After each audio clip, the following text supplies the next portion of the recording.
that delayed the process of getting accepted significantly. Hey guys, welcome to today's video and welcome to my first video of 2024. I hope that you guys had an awesome New Year's and an awesome Christmas. If you've watched a few of my videos and you like the kinds of things that I post, but you have not yet subscribed, make sure to do so today because this year is going to be super exciting. I have so many things planned that I can't wait to share with you guys, videos I can't wait to film, and I do not want you to miss out. If this is your first time here, hi, my name is Alicia and I am married to my Canadian husband, Josh. I was born in South Africa, but I was raised in New Zealand, and my husband and I met on a Christian dating app in 2019, and then I immigrated to Canada at the end of 2020 during the pandemic. My husband and I usually film Christian and relationship-based content, but I have had so many people ask me about the immigration process and what that was like moving to Canada and marrying a Canadian citizen. So I am just here to spill all of the tea and hopefully give you guys some great insight and advice if you're thinking of doing the same. If you guys see me looking down over here, it's because I have all of the questions written down and then I have little notes for myself on things to cover for each question. But I just want to let you guys know all of the topics that I will be talking about in today's video. The first thing I'm going to answer is, what is the pay/living cost like? Was there a waiting period between the actual wedding and then being legally married? Did I move on a spousal sponsorship visa?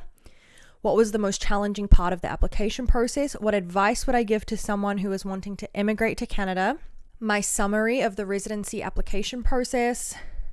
And what is my favorite part about living in Canada? I will be answering them in that order, so let's get into the video. All right, what is the pay/living cost like? So because Canada is so big, in case you didn't know, it is the second biggest country in the world after Russia. Canada is divided into 10 different provinces, and each province has a different minimum wage. In British Columbia, which is the province that I live in, the minimum wage is $16.75 per hour, which was quite a shock to me when I moved here because I moved from New Zealand where the minimum wage was $22.70 per hour. So that was a little bit disheartening for me. I was like, oh my goodness, I've left this country that's got this really great minimum wage and now like I'm getting paid way less.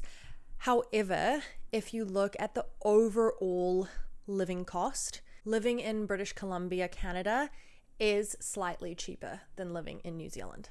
Second question is, was there a waiting period between your wedding and being legally married? So my husband and I had our wedding on the 19th of December of 2020, but our marriage certificate says December 30th, 2020. So essentially it took a little bit under 2 weeks for our marriage to be registered in the province of British Columbia. But I think that's really normal in a lot of countries for it just to take a little bit of time to process. And whether it took 24 hours, 2 weeks, or even 2 months for our marriage to get processed, it didn't really make a difference to us. We just saw that by us saying our vows in front of all of our loved ones and committing our lives to each other and signing the documents, that was the moment that we were married in our hearts. Also, it's important to note that that period of time that it took for our marriage to be registered had nothing to do with me being a New Zealand citizen and my husband being a Canadian citizen. That is the same for every couple in British Columbia. Question number 3, did I move to Canada on a spousal sponsorship visa? No, I did not. I moved to Canada on a visitor visa, which is also known as an ETA. Once I was in Canada, I applied for my work permit and I started the tedious process of applying for a spousal sponsorship visa, which leads to permanent residency. While I waited for my work permit and my spousal sponsorship to be approved, I just kept renewing my visitor visa. There's something called a visitor record, and basically what that is that every time you renew your visitor visa, it goes onto your visitor record, just showing how long you have been a visitor in Canada. And they can decline you and accept you at any given time. So that is a little bit nerve-wracking. It took me just under 2 years to get my permanent residency and my work visa, which is a really long time for a work visa, but I think that's a good amount of time for permanent residency. And I think part of that was because of the fact that I moved during a global pandemic, and also Canada was busy taking in refugees from the Ukraine. So I was pretty low on their priority list. Spousal sponsorship does typically take shorter than other residency programs. So moving to Canada under the spousal sponsorship program is a usually faster way of getting your residency. What was the most challenging part of the application process? Definitely the amount of documents that I needed to get.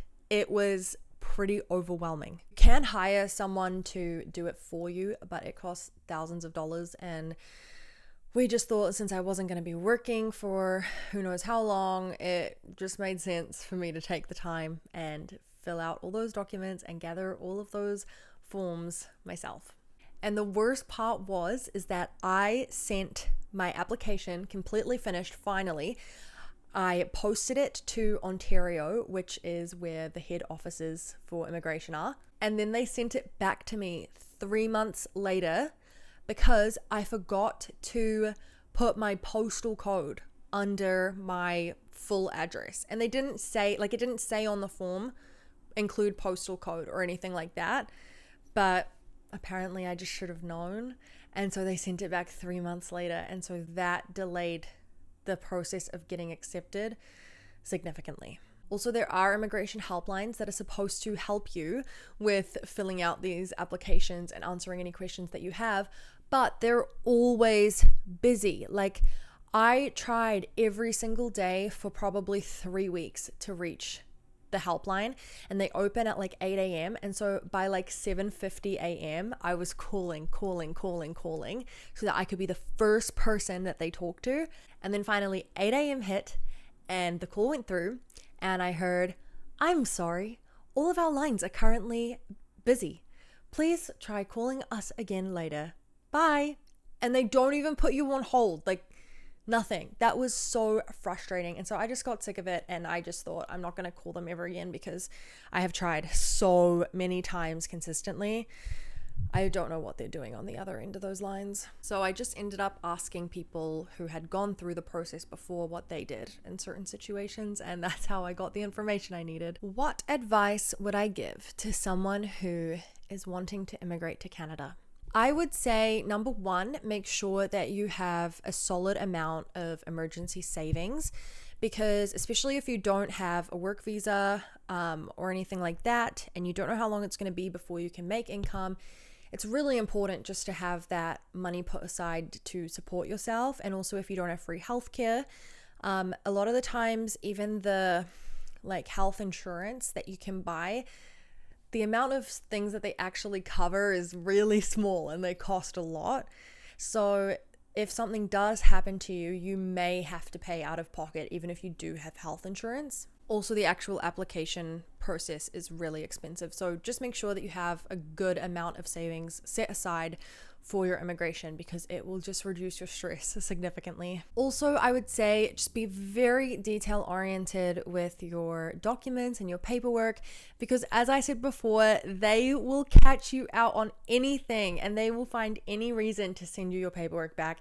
Even with the date, if you accidentally switch the month and the day around, they might send all of your paperwork back and the process may be delayed for months. Can you please summarize the residency application process? In order to get your residency in Canada, there are multiple different avenues that you can take. There are certain ways to apply for people who are in specific industries that Canada's after. There are ways for refugee families to apply.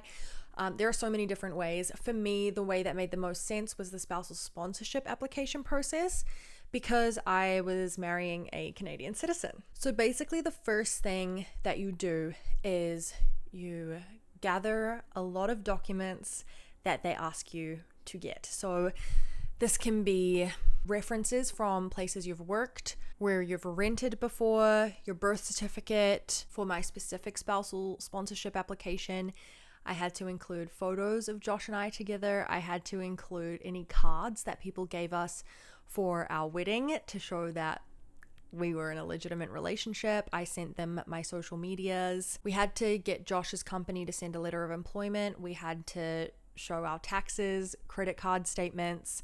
You have to show everything you could possibly think of, basically. Once you send it in, there's really no way of knowing how long it's going to take. I've heard people say they got back to them in a couple months. I've heard people say it took a year. More, you really don't know. And that's really hard, especially if you're a planner like me and you just want to know the future, figure out a plan for your future, but you just can't figure it out because it's in the hands of someone else. But on that blessed day when they finally reach out to you, and it will probably be through email, so make sure you're always checking your spam, they will call you in for a medical exam where you get a chest x-ray, you get blood work done, you go for an eye exam, and you have an appointment with a GP who then asks you a bunch of questions about your medical history and any health problems that you currently have, medications that you're on. And it's best to just be completely honest with them about everything because they might be able to give you some really good advice. The lady that I had, she was super nice. It was not stressful at all. I didn't feel like I was being interrogated. I just felt that I was being facilitated in this process of letting them know what my needs are and what my story is. And it was really good. And then also when they did get back to me, they asked me to go to Victoria, which is the capital of British Columbia, and I had to get my fingerprints done. And I was supposed to get my picture taken for my green card, but because it was COVID, we weren't allowed to take our masks off, even for getting a photo taken. So I had to wait to do the photo, but usually that is what would happen then. And then you just wait. You just wait until your medical results come back and you get those back. And then eventually you get the email that says, congratulations, your residency application has been approved, which is such a great day because then you can work, you have free healthcare, like just all of the perks basically of a Canadian citizen, except a few things like you can't vote and you can't run for prime minister. I'm really sorry if that's something that you had your heart set on. You have to wait till you're a citizen. And you also can't get a Canadian passport, I'm pretty sure. There may be a couple more things that I'm missing, but you can do most of the things a Canadian citizen can do. All right, and the final question is, what has been the best part of living in Canada? Where do I even begin? I love living in Canada. It is so true when people say that Canadians are the friendliest, kindest people on earth. They truly are. I just love that it's normal for strangers to talk to each other at the grocery store, to talk to each other at bus stops. I have literally made friends and given my number to waitresses at restaurants because people are so talkative and friendly. Also, Canada is just so beautiful. Like within an hour radius of where we live, there's probably over 10 waterfalls, a ton of forests, a ton of lakes, rivers. There's just so much life. I love that you just see deer everywhere, and it's not uncommon to see bears as well, which is super exciting. I know some people here are so used to all of that it doesn't really excite them that much, but I get excited every single time. There's just so much nature and wildlife, and it is just incredible. I just love it. So that was my video all about immigrating to Canada, what it was like, how I did it, and some advice for you guys. Let me know if that was helpful. Let me know if you're moving to Canada. Are you moving to Vancouver Island? That would be really cool. I'd love to meet up with you. Let me know your story in the comments below. And if you're interested in seeing the other kinds of videos that my husband and I make, the vlogs we make, the challenges we do, the relationship advice we give, all of those, make sure to check them out as well. I wish you guys a wonderful rest of your week. I post new videos every Saturday. Bye.